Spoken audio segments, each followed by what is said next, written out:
लिखे भाई, कब तक पढ़े लिखे?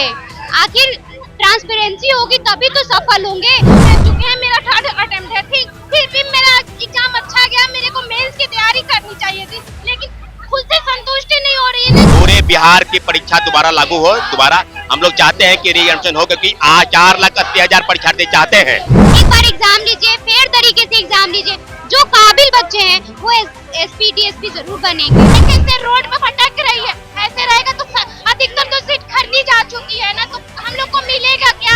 तो हम लोग बेशक हम लोग चाहते हैं और पूरी तरीके से इस आयोग व्यवस्था पर, जहाँ निरंकुश व्यवस्था है, छात्रों पर लाठीचार्ज करवाना चाहते हैं। नहीं तो चेयरमैन से कोई हमें उम्मीद नहीं है, चेयरमैन से कोई उम्मीद नहीं है, वो है ही नहीं उस लेवल के।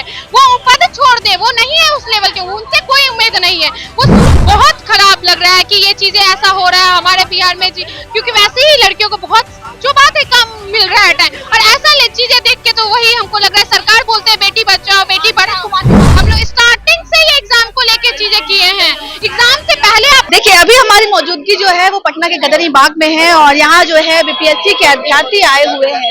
हम आपको उन अभ्यर्थियों से मिलाएंगे।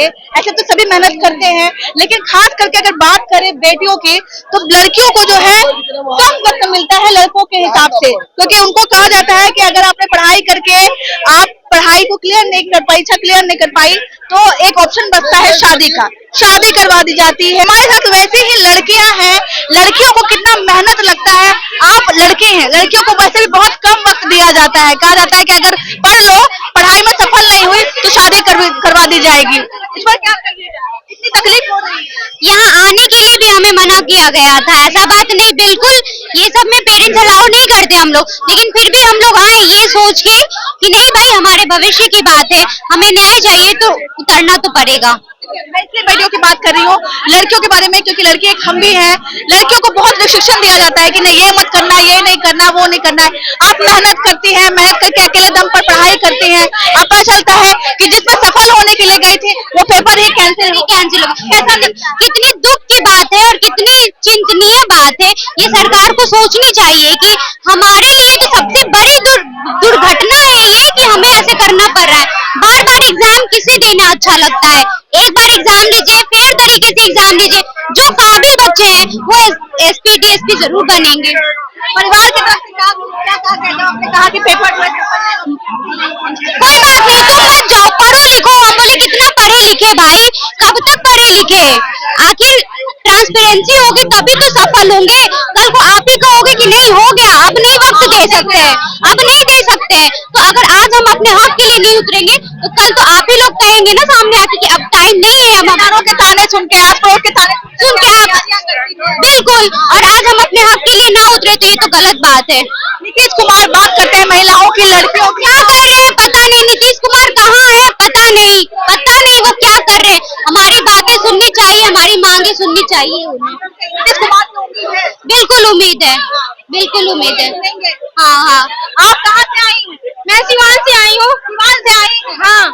यार मुझे बताया गया कि प्रदर्शन करने जा रहे हैं, तो क्या कहा क्या परिवार? नहीं, अपने हक की लड़ाई के लिए हम लोग आए हैं, ठीक ना। मेरा एग्जाम अच्छा गया है, फिर भी मैं चाहती हूँ कि री एग्जाम हो। जो बाबू परीक्षा परिषद में हुआ है वो वहाँ पे मामले बच्चे नहीं हो, कई जिला का नेतृत्व करता है वहाँ के बच्चे, ठीक ना। तो हम चाह रहे हैं कि री एग्जाम हो। ऐसे ही चेयरमैन जो बोल दे रहे हैं कि नॉन सीरियस बच्चा, कैसे किस बेस पे आप नॉन सीरियस बोल दे रहे हैं? हम तो खुद 2 बार मेंस दे चुके हैं, मेरा थर्ड अटेम्प्ट है, ठीक, फिर भी मेरा एग्जाम अच्छा गया। मेरे को मेंस की तैयारी करनी चाहिए थी, लेकिन खुद से संतुष्टि नहीं हो रही है ना कि मतलब मैंने जो पढ़ा था एक्चुअल में मेरा यूज हुआ है। क्योंकि ऑनलाइन जो क्वेश्चन पूछे थे ना, वो कहीं भी गूगल कर लो ना तो आपको गूगल पे मिल जाएगा। आप मैंने 60-75% बोले थे कि यूपीएससी लेवल का और 69 के बेस पे हम आपका क्वेश्चन बनाएंगे। उस बेस पे हम लोग क्या किए कि प्रिपरेशन किए थे, लेकिन हम लोग को मिला क्या, ठगा हुआ महसूस कर रहे हैं। इसलिए हम चाह रहे हैं कि री एग्जाम और सरकार जो अभी नेतृत्व में है, नीतीश की सरकार जो है, नीतीश सर की सरकार, हम महिला सशक्तिकरण की बात करते हैं ना, तो देखिए उनके सुशासन के सरकार में महिलाएं कैसे रोड पर भटक रही है। ऐसे रहेगा तो अधिकतर तो सीट खरीदी जा चुकी है ना, तो हम लोग को मिलेगा क्या? अब ऐसे भी लड़की लोग को कम टाइम मिलता है। लड़कियों को वही मैं कम टाइम के बारे में बात करती हूँ, लड़की लोगों को कम टाइम मिलता है। इस बेस पे तो आप कोर्ट में केस कर दोगे, फिर कब तक इसका फैसला आएगा? इससे अच्छा है कि अब री एग्जाम करवा लो। बस कहाँ से आए हैं आप? मैं पटना से ही हूँ। सेंटर कहाँ पड़ा था आपका? गया। हम बात कर रहे थे लड़कियों के बारे में कि लड़कियों को वैसे भी कम वक्त मिलता है तैयारी करने के लिए। परिवार वाले को जब कहा गया कि प्रदर्शन करने जा रहे हैं, आपने कहा तो परिवार वालों ने क्या कहा? सबने मना ही किया, बट क्योंकि जेन्युइन रीजन। कितनी तकलीफ होती है कि तैयारी करते हैं, कम समय मिलता है, लोगों के ताने सुनते हैं, उसके बाद पेपर। जी मैम, बस एग्जाम दोबारा से हो जाए सही से, बस यही हमारी मांग है। नीतीश कुमार के बारे में बात करें तो कहा जाता है कि नीतीश कुमार महिलाओं के लिए बड़ा कार्य करते थे, लगता है सुनेंगे? सुनना चाहिए उनको। जी उम्मीद है। उम्मीद है। चलिए हमारे साथ एक और लड़की है।